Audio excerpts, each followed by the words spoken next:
All right, so welcome back again. And this is Football Pitch Fans. And today's show, we are actually going to talk about inside the pitch. We're going to look at the 5 top moments that happened in the world of football, EPL especially last weekend. You just have to stick around to actually see and watch the moment we're going to reveal today about the top 5 moments that actually happened in EPL last weekend. And here, your humble host, Benny Blanco, and here with me in the studio, I have Manchester United Godfather. How you feeling today? Guy, I'm ready for anything right now. New coach inbound. Anything. See, give me the tough clothes. I want EPL to actually start to restructure my matches, my games. Give me Man City first, then give me Arsenal, give me Liverpool, give me Tottenham, then Chelsea for the last. It's okay, only there. All right, so that's Manchester United Godfather, the godfather of all Manchester United. And here by my left, I have Noel. My name is Noel. I'm a proud Chelsea supporter, and we don't like to make noise. We don't like to make noise. We don't like to make. We are calm. We are calm. Right. It's all right. So here with me in the studio, I actually have a Manchester United fan and also a Chelsea fan in the building. And we're going to look together the top 5 moments that happened in EPL last weekend. So first of all, we're going to start with Arsenal versus Liverpool. And Arsenal versus Liverpool last weekend, we actually saw a whole lot of goals trailing in that match. Arsenal actually blazing hot. Liverpool too also blazing hot. We saw 2-2 draw in that match. And it was actually something very spectacular and really a top moment that actually happened in EPL last weekend. I'm going to start with you, Styles. Tell me, how do you see that match, the trajectory which Arsenal actually performed, and also Slot, who hasn't lost two goals or considered 2 goals rather in a match because his stats has actually been good. They have not considered 2 goals in a match up to that very match. What do you have to say about that match?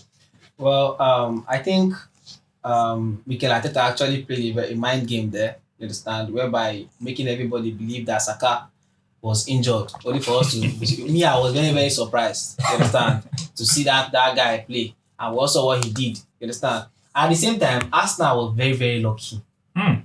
Because Liverpool actually, that's why I said mind game in the first place, you understand. Liverpool actually lowered their guard down.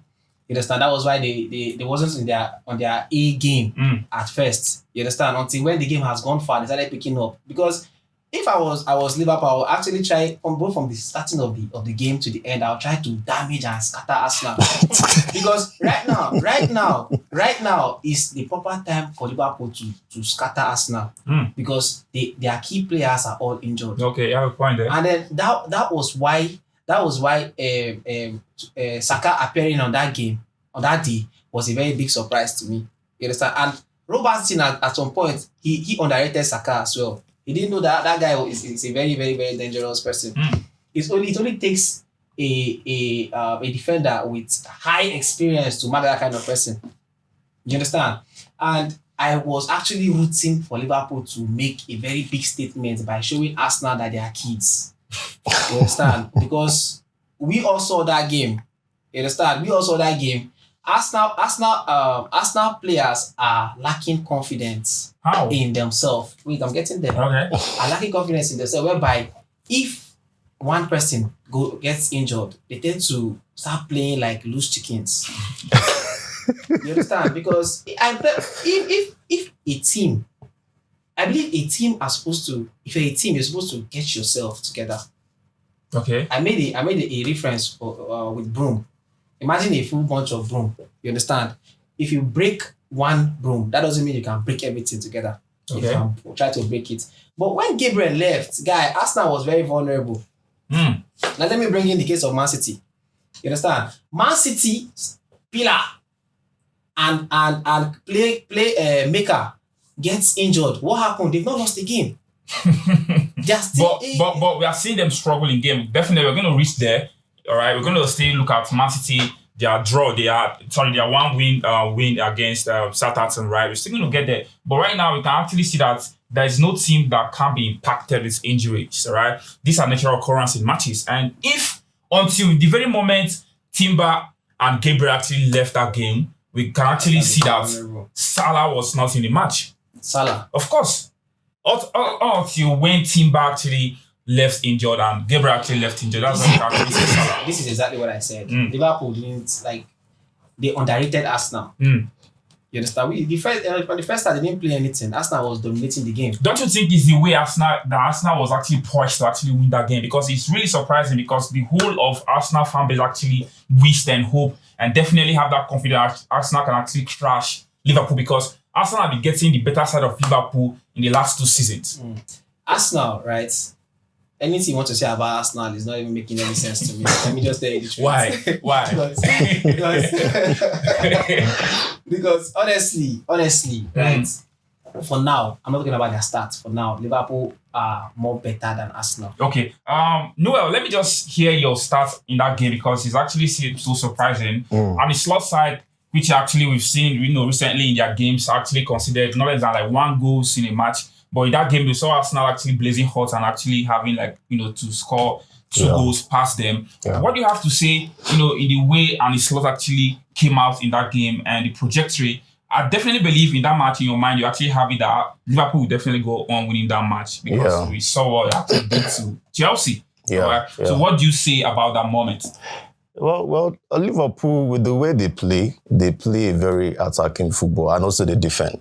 So they like our last match with Chelsea, they played well, they defended and also they attacked.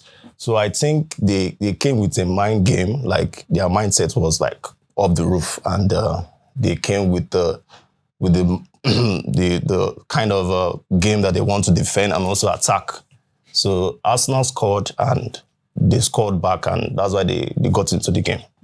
Yeah. All right, so we actually see this right now. That was one of the top 5 moments that actually happened in the world of sports in EPL especially. Now, over to number 2, and that's where we're going to be seeing Manchester United lost against West Ham. Definitely in that game, that's what actually saw the Ham sack.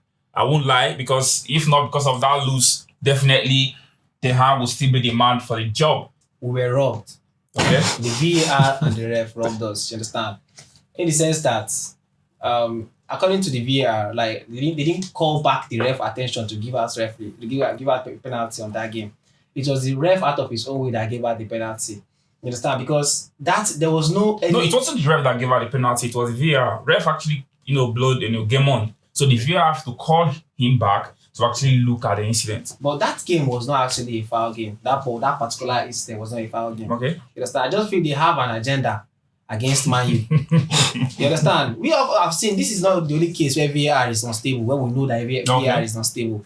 You understand? Because that stuff was actually like they actually cheated and robbed us. But on the other hand, I was very, very happy that they actually robbed us because that was what got the Ham sacked.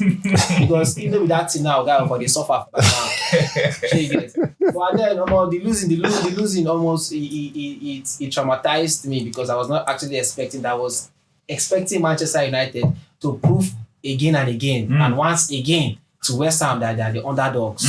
You understand? Only for them to turn around and win us.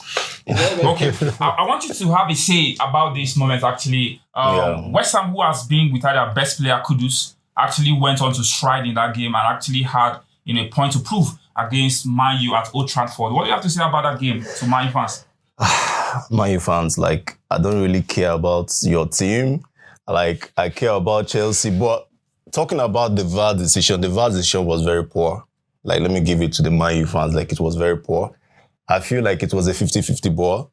Like the ball was in the air and the 2 players came together to get the ball. And I think the referee didn't actually blow for a foul. It was VAR that, told the referee to come review the match, the incident, sorry. So I feel that decision was very poor from the VAR end and the VAR need to do, like they really need to, take a look at the decisions in the game. They have to leave the on-field decision more than more than the VAR decision. And the incident was very poor from the VAR end, and I think they really need to look into it. In other games, actually, that's not only the game they do get the decisions wrong. Like other games, they do get it wrong, but I feel they need to set up an investigation team against VAR. But funny enough, I was surprised how that decision didn't actually make the rounds on social media, especially Man U fans actually coming out to really protest against that decision because we definitely saw the decision was actually controversial Yeah. But it feels like there's a ploy to that, all right? Because I felt like maybe Webb actually knew that if Man should end up losing that game, the hand will get sacked. Yeah. Yeah. You understand? Yeah. Yeah. Well, I think on the Man U angle, I think it's a good news for them them to lose the match, because without them losing that match, I don't think they will be linked to Amorim or linked to Ten Hag's job at Manchester United was already at stake. Yeah, with the lose When he drew against Fenerbahce. No, even if he gets a draw or he gets any points from that match, I think they're still going to let him to continue with the game. At some point, I believe that one of the main reasons why you don't see any Manchester United fan protesting with that is that we're actually praying for him to get sacked. Yeah. Yeah. But there's a very wrong prayer to pray, because you guys are actually losing points. I just wish, what happened to Chelsea, them sacking Tuchel will not happen right now, because we actually saw how Tuchel was actually mistreated by the Chelsea board, sacking him just like that. Yeah. The same way right now, the ploy against Erik Ten Hag to get sacked so that I can actually lose that match by all means. And we saw it necessary. VAR actually intervened in something very controversial, and the penalty was given. And now that goal sent Ten Hag packing from Manchester United. So right now, all our heart goes down to all Manchester United fans, and also to Ten Hag. He lost his job, and thousands of people are actually happy. He has family to feed. Let's not lie to ourselves. We don't encourage unemployment. We don't encourage unemployment. All right, so we wish him, Man U, all the best of luck anyway they are, and we definitely hope they get it right this time around. In as much as new coach is actually, be mindful of the fact that he is coming and he's young, and most Man U fans are actually happy right now to, get the new manager on board so that things can actually have a, turn around at the club. Wish them all the best of luck, and we wish they get it right this time around. Yeah. Third on our list, and the five moment that actually happened in the world of football EPL right now is Chelsea dramatic win against Newcastle. Newcastle in the last 5 games, Newcastle have been winning Chelsea. Chelsea have not seen the best of Newcastle in the last 5 games. And people actually, my guy here right now, Godfather, actually felt that Newcastle is going to deal with Chelsea. And he actually went on to actually say that Kopama is going to get cold at that match. And Kopama went on to prove him wrong by bagging a goal and also claiming the man of the match award. And right now, in that game, it was really spectacular how Chelsea actually dismantled and demolished Newcastle. Kopama actually shining again. Right now, I want to hear from you, Chelsea fan. What do you have to say about that match? Well, the match, I was scared initially because the way we were playing, because our defense was kind of shaky initially when the match started. I was kind of, scared about it because it gave me PTSD. He gave me PTSD of our previous matches. So I was really scared, but one thing I noticed about the match, Maresca was kind of a coach that encouraged the team. Like he was very animated at the touchline, and he encouraged the team to press on to do better. And I was really worried about Noel. The player is a very young player, and I feel like he has a lot of room to improve. And also other players that was not performing well. But the match totally, we did well. We attacked very well, just that our defense was really shaky from the beginning of the match until the ending. They attacked more at the ending. I was actually scared that probably we're going to get a draw. So we ended up winning the match, which was a miracle. Personally, it was a miracle. I was really, really thinking probably it's going to end like a draw. But Maresca being Maresca, he has this kind of way of talking to the team at second half. I don't know what he tells the team at the dressing room. He gives them a lot of encouragement. He tells them a lot of things to do. And we defended well that second half, even though they attacked more than us that second half, but we took our opportunities. And Palmer being Palmer, he did an excellent job for us. He gave that killing pass, which he's going to give on Sunday against Man U. Which he's going to give against Man U, yeah. Okay. Yeah, it's going to. So I feel the match was good. The match was good, but the game could have ended a draw, to be fair. But we have been out of luck this season in so many matches. But let's take that one. Let's just take that one as a win for us. It's actually a hard-fought win for Chelsea. What do you have to say about that match or about that moments that actually happened last weekend? And we saw actually previously in the show you actually said Parma is not going to deliver, but he definitely proved you wrong. What do you have to say right now? Like we all know, Newcastle was not like they haven't been in their best form this season. You understand? So I believe that was what Chelsea saw and then took advantage of it. You understand? Chelsea just took advantage of the poor club. You understand? Because guys, and again, England, you guys should try to contain and manage how you hype players. Because right now, Kopama is overhyped. You understand? People they over exaggerate things. Do you understand? Because what Kopama has done, it's not a new thing. People have done it. Look, Bruno Fernandes, he did it when he came to Manchester United. You understand? Luka Modric has done it. Toni Kroos has done it. Even Odegaard in Arsenal gives such breaking passes. But these people you actually mentioned right now, they get the praise they deserve in their club. Right now, Parma is doing this in Chelsea, so definitely he deserves the praise he's getting. If you guys praise him and they lock up, it is fine by me. But why do you keep... This is England's problem. You understand? You keep overhyping and over. It makes players to lose form. And like Kopama, you should be very, very, very careful. You should not let that thing enter his head. So if you're having Parma, Bruno Fernandes, Odegaard, and KDB, I want you to give me the arrangement right now. I'll go for Fernandes first, Bruno Fernandes first. I'll go for KDB second. I'll go for Odegaard third.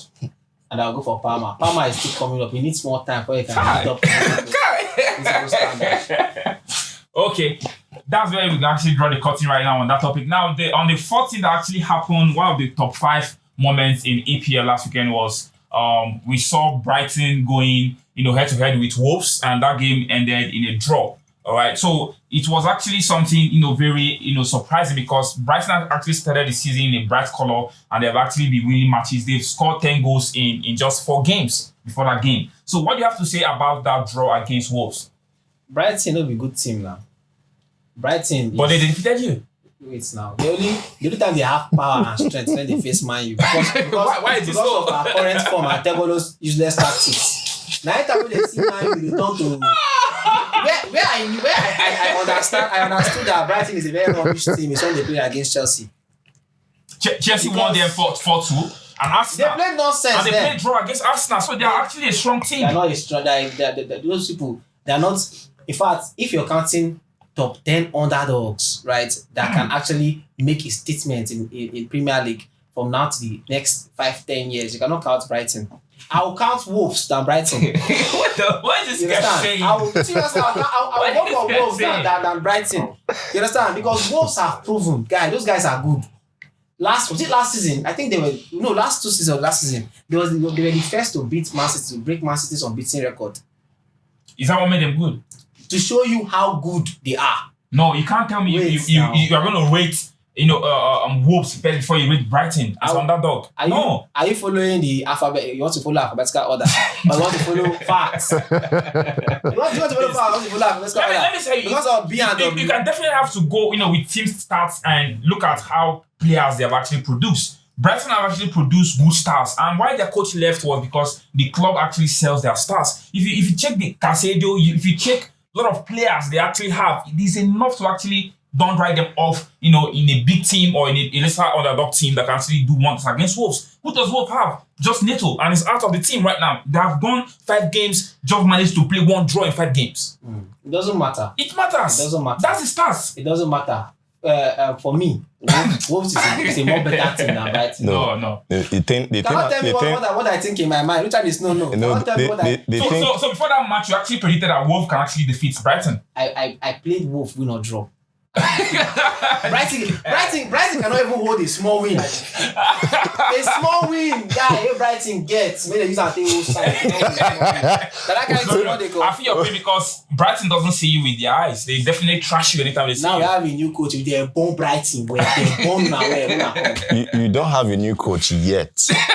You don't have a new coach yet. The fact that Teko is out of my team. You want to have a very what you have presently is Van Nistelrooy, and he is the coach now. You don't have a new coach We have yet. a new coach. It is a done deal. It's not done yet. You don't have a new coach yet. What you have is what you have. You have a second-hand coach right now.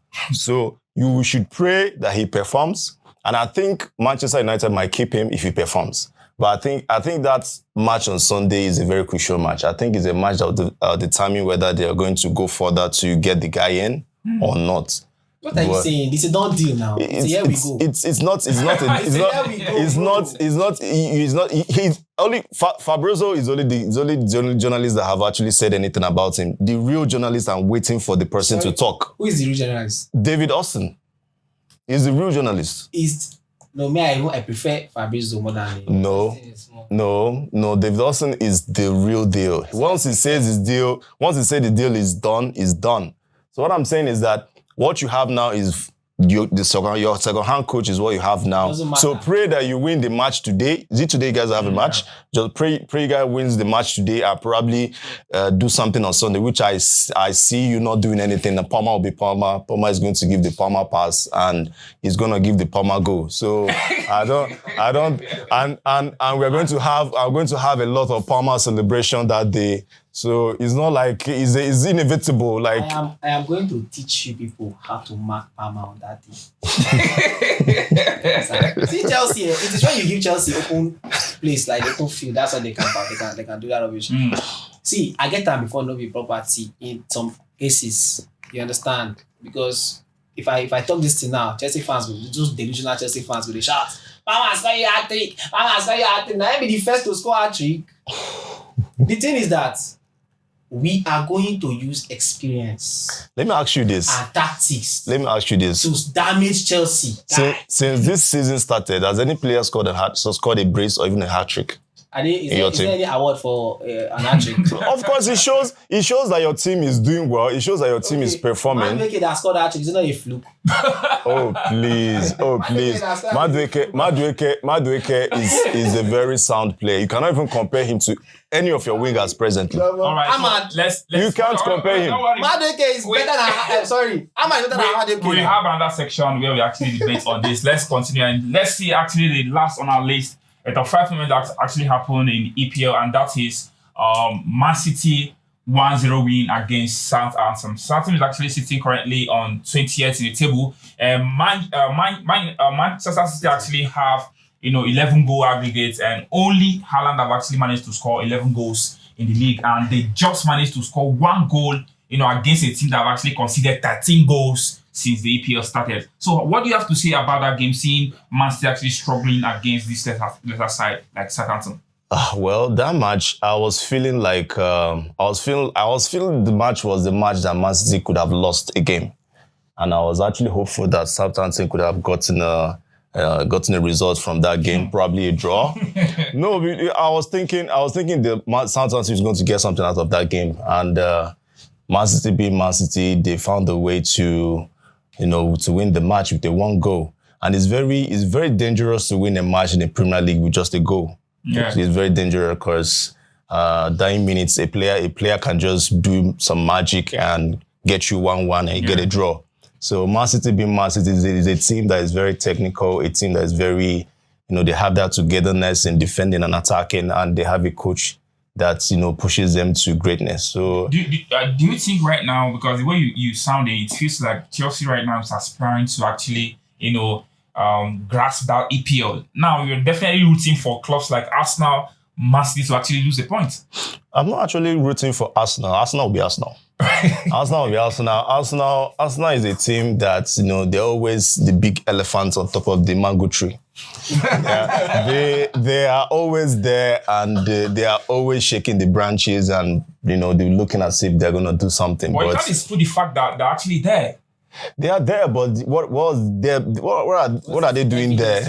Like, yeah, they are not. They will actually be there to ruffle, like to shake feathers and probably occupy space for people that is meant to be there. But in last season, it's Arsenal that have actually gone head to head with Man City. I call Arsenal the almost club. Ah, shit. they almost won. So they are the almost club. So they'll be there quite all right, showing that they are there to, to win games and all that, but they're not going to win the league. That's for sure.